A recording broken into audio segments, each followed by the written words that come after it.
Welcome to Project Eb's Bullshit Conspiracy Hour, where the conspiracies are always bullshit, except when they're not, and I don't really have an hour to talk to you about. So today I'm going to be having a one-sided debate with a man who calls himself Carol. I don't know, he's a discount donut operator. I've never seen this guy before in my life. Let's get into it. News, folks.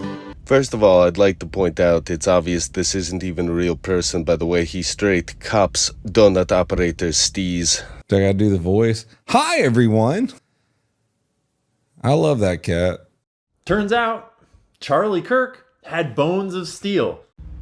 Alright, try to ignore the fact that donut operator says turns out exactly like this man, and follow me on a magical journey as we analyze the ballistics, the second angles, the possible conspiracy theories of a second shooter, and try to see if we can match this with the actual autopsy report. Follow me now. Before we get to the angle of attack, let's address the ballistics of the situation. This will include the round used, the length of barrel, the powder load, and how the ammo was stored. The weapon found at the scene of the crime was a bolt-action rifle Mauser chambered in .30-06. The rifle was invented in 1906, however, this particular model was actually milled in the 1980s, I believe 1986. This should be your first clue that the Jews are not involved with this. With civil war about to break out, it's a huge profit loss advertising a German-made rifle as opposed to something like the Galil. I mean, goddamn, look at that beautiful gun. Excuse me. The barrel length of this particular rifle is unknown at this time. Common barrel lengths for this rifle were 16 inches, 18 inches, 20 inches, and 24 inches. However, I have seen one report that this was actually customized and a shortened version of the barrel. In order to determine the exact velocity of the bullet, we need to know this crucial piece of information. If anybody has found information about the length of this barrel, please like, follow, and subscribe and send that to me. As far as the age of the gun, there are rumors circulating that this is his grandfather's untraceable World War I gun. Now, apparently, the narrative is that this is his grandfather's rifle from World War I and doesn't have a serial code. It's likely these rumors began due to the gay text messages you may or may not believe are real. Now we must ask ourselves, could this limp-wristed furry make this shot? Think he's got the capability to do that? Yeah, well, listen, there are people that look like that have the capability to do that. Pretty yes. accurate. Nope, No? not hard. Not hard at Not all. hard. Let me dispel that. Okay. The talking thumb is correct. It is very easy to make a 200-yard shot with a properly zeroed rifle, and we can assume he has training since his father would teach him how to use a rifle no matter how gay and limp his wrists are. The round used in this assassination was a .30-06 of unknown powder load expanding tip bullet. A hunting round typically has a softer lead tip or even a plastic tip which expands similar to a hollow point shell.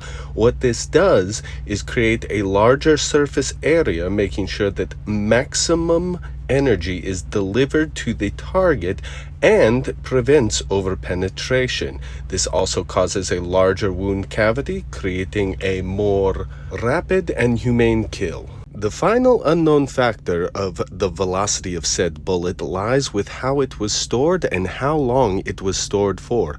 We know the bullet was kept in Utah.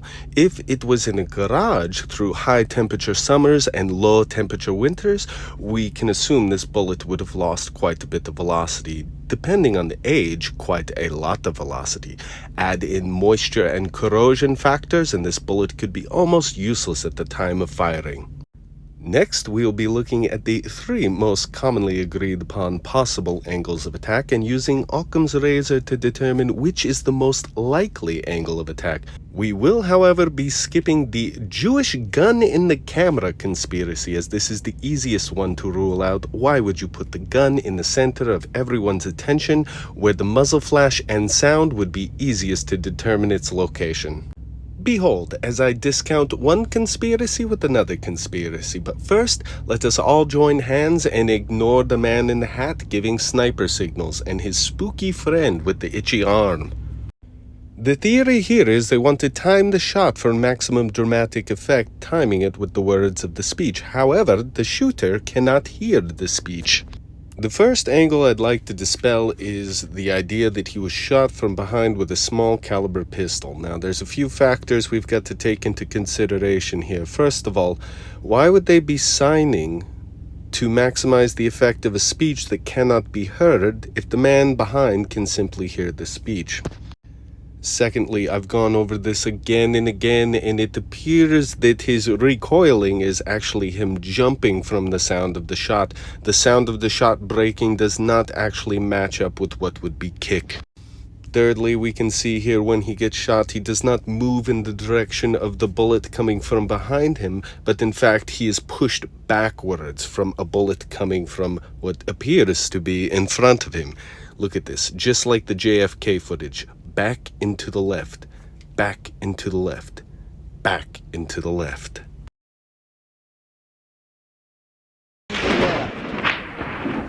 Back and to the left. Back and to the left. Holy shit, did we just solve the JFK case as a side quest? No, not really. The guy who got shot in the wrist, that's just his hair, not the gun. The real JFK files came out. There was a second shooter over there. It was probably the lady with the Jewish umbrella gun. But besides that, the reason I bring this picture up is, does it look familiar? It kind of looks like the guy that's supposedly holding a gun in the background. It may just be the lens flare. Now we will be looking at the third angle of attack and using it to disprove the second possible angle of attack. So some are saying a bullet is coming from high, but watch this very, very closely here. I'm going to put the sound on for you. Alright, people think he's getting shot from the top corner, but how could he be getting shot from the top corner and from behind at the same time? Now, if you look at the first frame, you'll see something leaving, and on the second frame, you'll see something leaving high. You can actually see the splatter from the tiny exit wound of the fragment of the bullet as the bullet is redirected down his spine. This is the single frame that people reference when they say he was shot from a high 45-degree angle down the back of the neck, saying that the wound in the front is the exit wound. As you can see, there are two pieces of shrapnel. Now, how are you telling me that is a bullet that is coming into the back of his neck? Well, it is accompanied by a tiny bullet, but then you could say that's splatter from the bullet. Well, if this is the bullet, how could the splatter be splattering before the bullet has already engaged his neck? Now, there's one other thing you have to consider. Velocity. Now, a bullet, even at a degrading velocity from a rifle, is so much faster than 30 frames per second. Capturing that bullet would be nearly impossible. Now, after the bullet has hit, expanded, broke, shattered, and gone through the body, it would have lost enough velocity to be captured on a 30 frames per second camera. So again, on the first frame, you can see the first fragment or splatter coming out the back. And again, on the second frame, you can see two splattering pieces of fragments of either bullet or bone exiting Charlie's body, going high and out on a 45-degree angle. This proves that he was not shot in the back, because fragments of bullets do not change direction backwards. They may scatter, they may change direction up or down, but they're not going to change sails and go full direction backwards. Strong enough to stop bullets. Not strong enough to stop bullets, discount donut operator, but along with the cavitation effect, they would be strong enough to redirect them downwards. And for the people that say, Project Deb, that looks like an exit wound. No, it does not. That looks exactly like an entry wound. An exit wound is much larger, and in this case we do not have an exit wound because the bullet shattered, redirected, and traveled downward into the body. The cavitation from the wound channel creates a vacuum which redirects the trajectory of the bullet.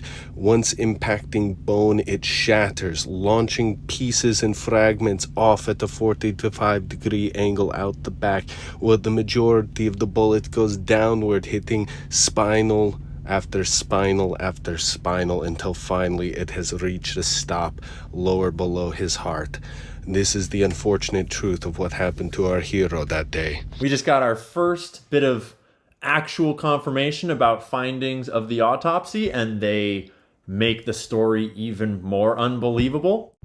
No, Mr. Propaganda Man disguised as Temu Donut Operator, what is unbelievable is you expect me to believe that Charlie was shot by not one but 3 trained Jewish snipers on a menorah at a Mormon college. Thanks to a man that I can only describe as higher than whale pussy, we know there was a motherfucker on this roof. Unfortunately, he did not report it. Just ran from over, where's my finger? Well, from over there, ran in, and I was right there. Just saying, Now, if you want to debate who it is, the man on the roof, whether it's Tyler or Jewish Jason fucking Bourne, you must consider the following. The mother saw that her son was one of the suspects of interest. Growing concerned, she then called her son, who then confessed to the father, who then confessed to the priest, who then confessed to the FBI. So you must ask yourself, of which of these parties is getting a new fake identity sponsored by Israel and going to live on Epstein's magic second island with Tupac, P. Diddy, and Elvis? I mean, come on, this makes no fucking sense. You do know Elvis is dead, right? No, Elvis is not dead. He just went home. If you could believe it, we'll tell you more all about that in just a minute. But the important thing is that Tyler Robinson is safe and sound in FBI custody, waiting for all the cameras to shut off and the guards to take a nap so that he can do a little bit of bedsheet origami. So what you're saying is he'll never get a chance to talk and then plead the fifth anyways. And maybe the reason he's on suicide watch is because he already said he was gonna kill himself to his father, which is why his father contacted the priest, who's actually an alien. The FBI has charged him with aggravated murder, along with a host of other supporting charges, and are seeking the death penalty.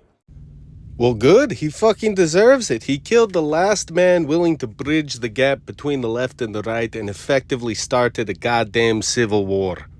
It turns out Tyler Robinson almost got away clean, leaving the scene with no evidence, except for a detailed text message confession about how he used his firearm to eliminate the acquired target, and then got into his vehicle and was on the lam for 0800 hours.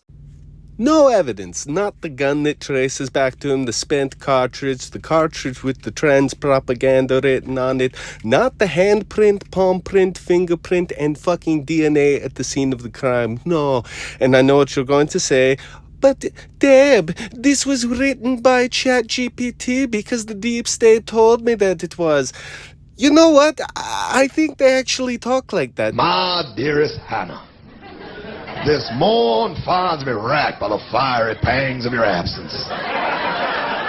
I'll bear your cherished memory with me as I battle the forces of tyranny and oppression. Pay no attention to the fact that we now know that the FBI has footage of the shooter taking the shot, and they specifically cut the video they released to start just after that part.